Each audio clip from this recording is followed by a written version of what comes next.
Financial covenants are really what that bank, what that institution is saying, here are the part of the conditions we're approving your loan.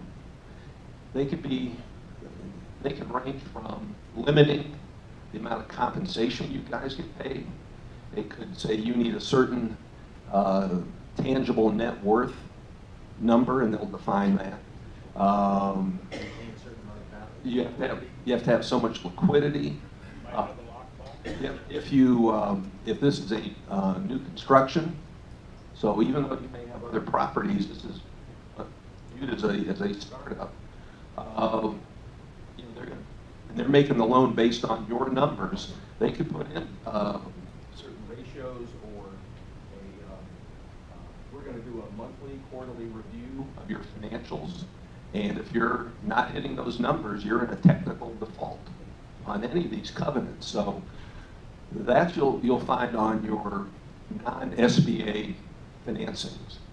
SBA really only requirements are you send them annual financial statements. And as I said earlier, a little facetiously, but as long as you pay, you stay. The bank could go out of business. Your loan can be sold as long as you're making your payments on time. They can't call the loan. And you could have another, God forbid, another recession, and now you're undervalued even compared to the loan balance. Doesn't matter, as long as you're paying, you have a valid loan, and then they can't call it. Let me just add to what Clay said. The financial covenants are part of the front-end analysis and go into the loan documents on a conventional or asset-based loan or any other type of loan, and it allows the bank to trigger a default if a covenant is breached, and sit down with the customer and say, here's where we are, where's my fee, and then let me think about renewing it. That's kind of what it is. It allows the bank to, if the asset is turning the wrong direction and the performance is not there, the bank gets to call it, sit down with the borrower and say, what's going on, how are you going to fix it, you got this amount of time to fix it. And then either they reset the covenants and the bank will charge a fee. With the SBA, it's not even in the documents. There are no covenants on a 25-year self-storage deal. If the self-storage operator decides, you know what, I'm going to shut this down, but I'll keep paying the loan out of my own liquidity and my own job, etc., we can't foreclose on the loan because the government's standing behind 75% of it. It allows us to do things, again, without getting into too much detail, at a 20,000-foot level that we couldn't do ordinarily. What John and I both said, you'll find among all loan documents, there are certain things that will trigger if they're going to want to sit down with you and call the loan. And that is the real basic things. You don't pay your taxes, you declare bankruptcy, things like that. That's a standard. That's in every loan document, whether it's SBA or conventional. But the others are what John said. That's really gives the bank a trigger mechanism at any time if you're in a technical default, whatever they put in there, to get you back in and renegotiate, charge you new fees, or give you a certain time frame to clear them up, or they legally can go through that foreclosure process. You had a question back there to expand that, or they answer it? Yeah, I was just going to say that it's more or less an ongoing performance-based kind of deal, correct? I mean, at any given time, it goes to the length of the loan. It's not just unless you have a burnout like that, correct?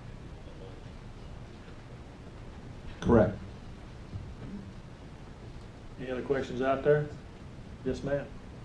How can owners today get from recourse loans to non-recourse loans? Secure with CD. Have enough cash in the bank. Yeah. Well, there's a lot of recourse loans still out there. There is. You're on. It works. How do you get from a non-recourse to from a recourse to a non-recourse loan? First of all banks are going to have recourse. Do you guys know any bank that does not have, that has non-recourse loans? No. Okay. There are exceptions. What you're going to have to do is you're going to have to go into a CMBS type loan, commercial mortgage-backed securities. These are low interest, long-term fixed, 10-year fixed, generally 30-year amortization, and they are non-recourse. That's the good part. The bad part is the prepayment penalties are under a set of rules called defeasance. And as far as I've been able to figure out, defeasance, it's a word meaning you can't figure it out without paying somebody a lot of money to do it. But to give you a real good example, remember I said something about planning your borrowing, and you have to take a look. You sit down to borrow money, you're signing a document for 10 years fixed, 5 years fixed, 30 years amortization, you're in that loan, okay? With a CMBS loan, and this is an example of poor planning, Graham Hill, who's with Bull Realty, called me up a couple months ago, said he had a couple properties, they were worth $12 million, and they had a $6 million CMBS loan on. Well, it turns out that the loan was only 2 years into the 10-year fixed period. The prepayment penalty on that $6 million loan would have been $1.7 million. Wow. Yeah. So, that's what I said, it is important you plan your loan strategy. You can't look at today and go, wow, that's a great interest rate, I'm going to sign up on this. And then 4 years down the road, you're in trouble like you don't want. And that's what I said, it takes careful planning. And you need to stop and think about your long-term goals. Okay? Go ahead. Yes, sir. What type of loan value do you need to have on a property that qualifies for CMBS? Well, CMBS has been fluctuating between 70 and 80% over the last year. I'd like the rest of the panel to kind of elaborate on that too, because that's one of the questions here is what are the differences in the loan to values as to each one of the lending opportunities that are out there for us. I know John had mentioned about a 30% loan to value for his, so you know, the rest of you, if you'd elaborate on that a little bit. I was just going to say that the SBA guys, they'll do 90%, and that's for sure. CMBS has been fluctuating 70 to 80%. Banks, each bank is different. Right? One bank is 80%, the next bank on the same property is 60%, and the third bank wouldn't touch it with a 10-foot pole. So it's kind of all over the place, and that's where a loan broker has an advantage. When you come to a broker, he has multiple sources he can check with and find the best deal for you. 10% on a self-storage facility is probably a little bit skinny. 15% is better of the total project. Yep. And without going into a lot of detail and bore everybody further, it depends on the owner-operator. It depends on experience, depends on the property, depends on where it is, occupancy, how much work's needed on the property. It all depends. But the beauty is, with a 15% down on a project, that's very doable for us. And we would rather the borrower put down less in that circumstance and keep some on their personal balance sheet, just in case something happens. We'll give them a little working capital and roll it into the loan, but we'd rather the borrower have some extra liquidity backing it up. So we'd rather them put 15% in than do 25% and they're out of cash personally. It doesn't do anybody any good.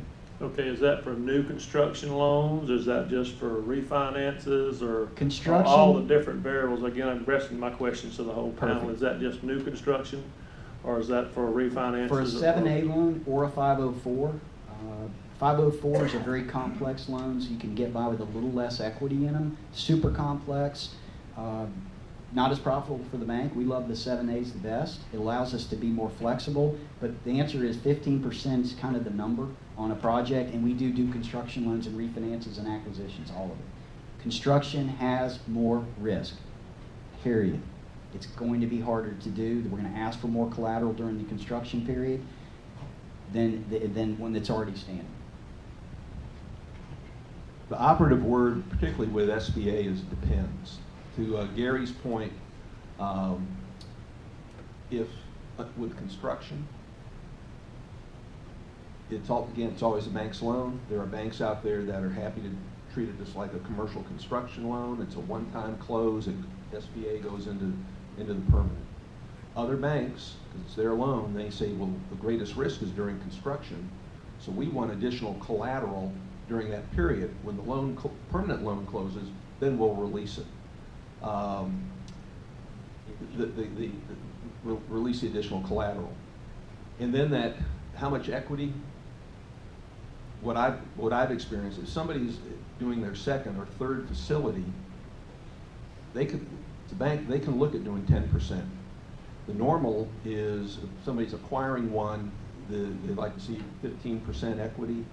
If somebody is new to the industry and wants to buy one or start or construct one, the SBA policy is for a startup and special use property, which is self-storage, they're requiring the banks to have 20%. So the experienced operator who's either expanding your current facility, buying another one, you know, it can be a 10 to 15% equity. The bank can call that. And then you have to ask, planning your loan, if this is construction, does the bank require additional collateral, or will they just treat it, they'll take that extra risk and they'll probably price it accordingly, but they'll say, no, we'll just do the construction and then roll it into a permanent. And as I said earlier, we're looking for 25 to 30% down, and that's about it. That's why you get that 2.5%. Yeah, exactly. It's all risk and learn. It's all about that. Risk return, risk reward. Since we brought up the term interest rate, typically right now, what should we as owners or investors look for as to a competitive rate out there to expect to pay on an interest rate on the loan today? What I'm seeing, and going back to under SBA, there are banks out there that will offer 10, they'll fix the rate for the whole term. Let me see your debt. That's Wells Fargo back there. That's it. There are a few others. You're unaware. But these are banks that typically will portfolio the loan, and so they have the financial strength to offer that, and that's huge. In general, banks today, because they are the only way they can make money is they make a loan or have some fee-driven activity, such as merchant services, cash management. Most banks today will look to sell that guaranteed portion. That's a government security, and they get a premium, and that's instant income. And that secondary market out there, and I'm going to make up some numbers. If it's a fully priced loan, which on a floating rate, they're going to make maybe 15 basis points on that loan. If they fixed it for 3 or 5 years, they might make 6. So it just, again, it comes back to what's the bank's appetite for put a loan on the books. The stronger the deal, the more equity, the more the greater loan to or the lesser loan to value makes them more comfortable. They can, you know, under SBA, probably the number one tool to play with, because it's a fairly vanilla product, is pricing. And so, for all of you who've been in this trade for a long time and you're looking to expand or refinance, you do have some leverage on your pricing on it. So on the SBA side, the 7A side, we really try to stay away from fixed rates because of the rate risk, and also for us, and also because of the price is prohibitive on the fixed side. So our loans are priced at Wall Street Journal plus prime at some percentage, and they float every quarter. So every quarter that interest rates change, your interest rate would change. That's the one weakness for the 7A loan for us. But on the same coin, go try to find a 25-year loan on a 25-year note with no financial covenants, which means no distribution. There are no restrictions on distributions, no restrictions on net worth, there are no restrictions other than can't file bankruptcy, you can't sell part of the company without our consent, etc. There is a very large market for SBA financing, but it's not for everyone. It's certainly not for his clients. It's perfect for people that need the capital and need it now and want one or two, and then maybe they graduate to John's area somewhere down the road or one of your other banking institutions. Regarding the sale of the loan, the SBA portion or the guaranteed portion, which is 75% on any loan over $150,000, is sold for us in the secondary market, and the secondary market is as liquid as it can get. It's, excuse me, Cantor Fitzgerald, Raymond James, SunTrust, you name it. There are plenty of organizations that buy these, strip them, and sell them back to us as investment vehicles. We buy some of them in the market. We still service the loan contractually, which is the whole point of this, is the customer never knows, and they could care less because they got their capital, they're comfortable with the rate, they're comfortable with the terms. We contractually have to service the loan.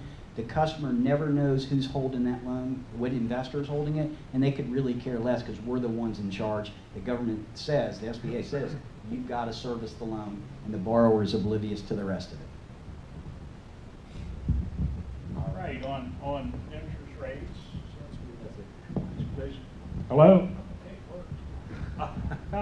All right, remember I said about planning? If you're looking at refinancing a facility in the amount of $2 million up, then it pays you to look at a CMBS loan. Because what it does offer you is 10-year fixed, 30-year amortization, and non-recourse. But what you have to be sure of before you enter into that loan is that you plan to keep the property for at least 9 years, generally about 6 months before the loan expires, you're clear to get out of it. The interest rates have historically been lower, but because of fluctuations in the bond market, CMBS loans are hovering just a little bit above 5%. If we have a good sell-off this month, hopefully it'll go below 4%. So anywhere from $2 million up, you can do a long-term fixed product, remember, defeasance, which means you can't figure out how much you owe, but they can, and it's a bunch, okay? Defeasance, and then you have 10 years of a fixed loan and non-recourse. So it really can be a very helpful vehicle. Hey, we got a question for you back here. Yeah, don't they typically have an assumable condition to it? Yeah, so CMBS does have an assumable, they're assumable for a 1% fee. However, going back to an example I brought up earlier, if you have a $12 million property, you have a $6 million loan on it, okay? If somebody to assume that loan, they've got to have $6 million cash plus, you know, the 1%. If you've got $6 million cash, why do you want to buy a $12 million property when you could probably buy at least 2 to 3 times that amount? You could leverage your cash up there. From the seller's standpoint, you've got to find somebody with that much cash to pick up the property. So you have to plan it. You have to think ahead 10 years. What am I going to be doing? What are my company's plans? What are my personal plans? So these are things. But a good CMBS loan is a great loan. Judith? This question is for each of you, and I would like to start with John on this. Gary, a little earlier, you referenced the possibility of a shift in interest rates and looking at about 18 months down the road. All right? So what are you all seeing from the mindset of lenders? What is their stance? Are they pushing deals? Are they really pushing the money out there? Are they withholding, being cautious about what they're doing? Is there something in the middle of the road?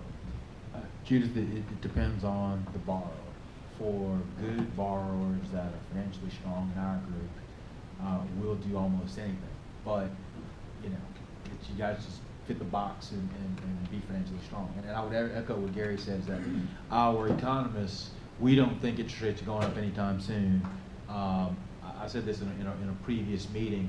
If you see global interest rates and many European and Japanese rates at negative for their equivalent of a 10-year treasury, and our 10-year treasury is right at 180 or so, that gives a ton of spread for global capital to buy U.S. treasuries and thereby keep the rates down. They have done that. So for example, if you could borrow money, believe it or not, negatively in Germany, and then buy the equal amount in U.S. treasuries and make almost a 2 percentage point spread without taking a tremendous amount of credit risk in the transaction, if you think U.S. is a worse credit risk than Germany. So the more demand there is for U.S. treasuries, that keeps interest rates low. And so we don't think that that alone ought to keep a very good lending environment. So having said that, Judith, we want to make loans. No one is Gary referred to Frank Dodd-Frank as well, and Basel III. To make bad loans is very, very expensive for banks now because you have to put capital behind every one. So to make a loan, the risk and the return by making a loan is much, much lower than it was before compliance, before 07, 08. So we're trying to make loans, but make the right ones, and we're open for business, but very selective. I don't know if that even answers your question. What does that mean, right? I don't know. So but I want to address regarding fixed rates from our shop. There's usually a 100 to 150 basis point premium paid to fix a rate, and to put a swap on it, just like what the CMBS guys do. They effectively put a swap on a loan. That's why prepayment penalty, and that swap is just security that they sell to lock in interest rates. They effectively short interest rates so that if it goes against the loan, they make up the interest rate loss from a prepayment with the security that they sell, and that's why you always pay a little bit more for a prepayment, and that's why there's a big prepayment penalty, because they lock it in for whatever the tenor of the loan is that locks it up. So anyway. Five-year CMBS are out there now too. This is something that's a new product we're seeing. Well, on the subject of prepayment penalties, did they answer your question? Did they? Okay. On the subject of prepayment penalties, what is the typical term? Are there any loans out there without any prepayment penalties? And are the loans that are out there with the penalties assumable? We don't have any prepayment penalties, but it's a full guarantee. So Right. It's not The 7A SBA loan has a standard 3-year prepayment. It's a declining 5% year one, 3% second year, 1% the third year, and that's on the guaranteed portion. That said, in those first 3 years as a business owner, you're allowed to prepay 25% of the loan without any penalty. So if you think about it, if you did that every year, you'd have a 4-year loan. What the purpose of that was really that they don't close a loan and then somebody just flips the property.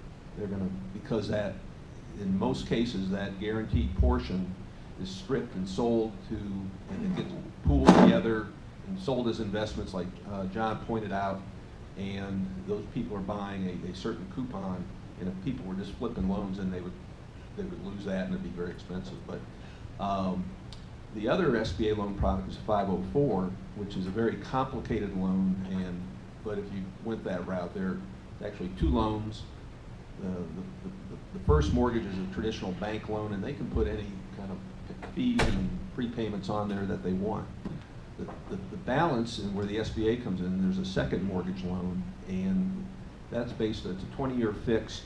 It's a debenture that is, the funds are raised, and for the first 10 years, it's a declining 10, 9, 8, down to 0%. You have to Gary's, you have to get in there and do some crazy math, and it seems onerous. It's not, the actual dollars may not be that bad where you are in the term of the loan, but you're dealing with 2 different lending entities, and it does not have really all the flexibility that a 7A loan would have.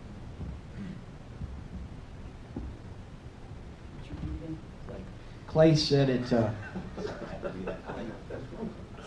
we've known each other for a while, and I can't believe he actually had to look at my name tag, which is kind of funny.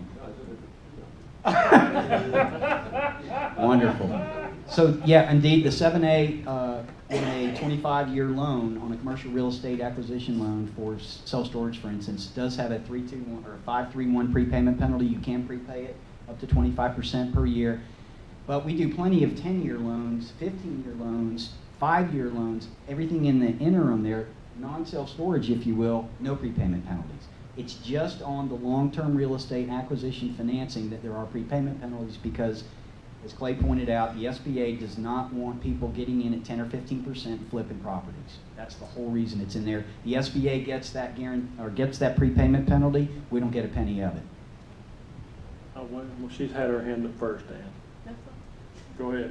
Actually, my question was in relation to you, John. Yes. You had said about the interest rate. Yes. The floating interest rate. And since your product is a 25-year product, is there a cap to it? Because right now, interest are low, but what's gonna happen 7 years from now, 10 years from now? So is there- I don't want to be facetious, but I have no crystal ball. And the other thing is, the real answer to that is the banks don't want the risk, so we're passing the risk to the borrower. That's reality. So there is no cap. Good question. Can I answer that question back here? No, no. Someone who's been in the industry 20 years does not get to answer that question. Go ahead, sir. Go ahead, answer that question. And I'm with another, I've been doing SBA for 20 years. SBA does allow a cap and a floor. I mean, you can't have a cap without a floor. And going back to the discussion on the secondary market, having a cap and a floor on the loan will make it unsellable, just like a fixed rate will really affect it. And there's also a requirement that the spread for the cap and the floor has to be the same amount. So you can't have this wildly divergent floor from where you put your cap. It's going to be 2% in each direction if you're going to do it like that. So it makes it very tight and then makes it very sellable. And just like a fixed rate, fine. But it Okay. is an option. Okay, Ann? My question, and thank you very much. You know, we lived the 7, 8, 9, and 10, and 11 years in the storage business, which were not so good, and lending was wild before that. I mean, anyone, you know, Shawnee and I could walk into any bank and say, oh, we're going to build a self-storage property. They wouldn't ask us anything, and they say, okay, here's $5 million. So we're glad that that is gone. So tell us specifically, other than the legal restrictions you now have as bankers and putting money in, you have to carry part of that risk. What are you asking Shawnee and I to bring to the table to prove that we are worth that money? What changes are different now that you ask for? SBA or convention? Well, in a general way. All of the above, So let me just, with the SBA first. in a it's- 7-minute time period. Yes. I have 7 minutes? Everybody will be asleep. What we're looking for on, very simply, without going into all the details, because everyone doesn't need to write this down, what we're looking for is the historicals on the property. What's the cash flow coming off of the property? What's the new debt service? Because we're not real smart. We're going to take the new debt service, we're going to apply it towards the historicals and go, does that work? Can that property cash flow the new debt? And if it can, it better be over 1.25 times. It's got to be 1.25 times. The higher the debt service coverage ratio is, the lower the pricing gets, the more leniency we have on equity contributions. Keep in mind 10 is the bare minimum, but we like to see 15. If the property is such a good cash flowing operation, we have a lot more flexibility. Without getting into what we need in terms of tax returns from the borrower, tax returns from the seller, all the good stuff the SBA wants, we are looking at how that property is performing. On a construction side, we're going to look for liquidity from the borrower. We're going to look for how much they're putting in. We're going to look for extra collateral during construction. We're going to look for experience, because someone who doesn't have experience and wants to go build an interior and a climate controlled, probably not for us. I'll just tell you, I won't waste anybody's time. But someone who wants to get started in self-storage, for instance, or wants to buy number 2 or 3 and wants cheap financing or cheap equity contribution on an SBA loan on a 25-year deal, all day for us. Without going into all the details, we need to underwrite it. Is there any interest-only financing available these days? We can't. What's that? Yeah. One of the questions from the floor we had, was there any interest-only financing available today? And if so, you know, what would the terms on that be, cost you? Well, the only interest-only financing I know is with a CMBS loan. Sometimes you can get 2 or 3 years interest-only for your 10-year period. Another point I wanted to make on a CMBS loan, the gentleman back here said, can it be assumed? Yes, it can be assumed, but the person assuming the loan is going to go through the same stringent qualifications that you went through to get the loan, and it is not going to be particularly a quick process. You're probably looking at 3 to 6 months.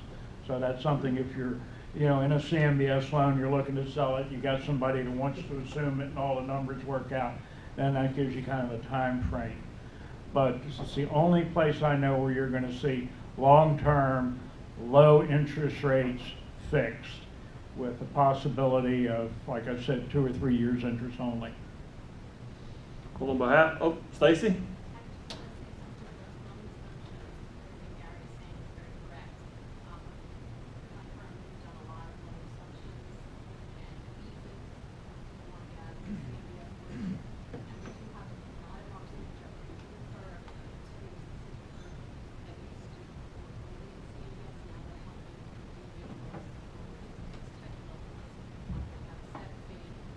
Are-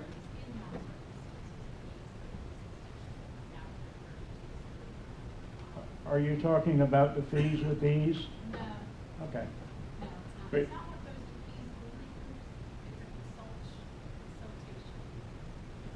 We have one other question back here, unless they, did they answer your question? Oh, keep going, I'm sorry. Sorry. I just want to say, I got confused and I might have misheard, that there are non-recourse loans for self-storage that are not CMBS. It's not for everybody. It has to be quality property cash flow. But I've got lenders that are, basically, like on book, that they do non-recourse. So they do exist. Yeah, you can go to insurance companies and you're absolutely Right. Yes, sir. Last question. Yeah, so on a development deal, where you don't want to self-storage, and you come out of open day one, you're at zero occupancy or just a little bit above that. And I've been hearing that for banks, they consider that a non-performing loan, and they have to put it over, they have to add capital to that because it's considered a non-performing loan. Is that true or not? Not for us. During the build-up, during the stabilization period, we'll go into stone for 2 years, right? But no. Okay. I think we've had a great diversified group up here today, and I'm sure they'll be around for any further questions you might have after it. On behalf of the Georgia Storage Association, I would like to thank our panelists for being here and answering the questions on the hot seats. And then the last thing I'd like to say to the crowd is remember, in the banking industry, everything's negotiable. Thank you for being a good moderator. Great job by Mark and his panel. If they'll remain up front here, Mark, with your panel just for a minute for a picture. We hope to see all of you next month, when Stacy does her Georgia rental rate survey. And the board meeting will begin in less than 5 minutes in our boardroom, I think, which is down the hall just here. Have a great time and see all of you next month.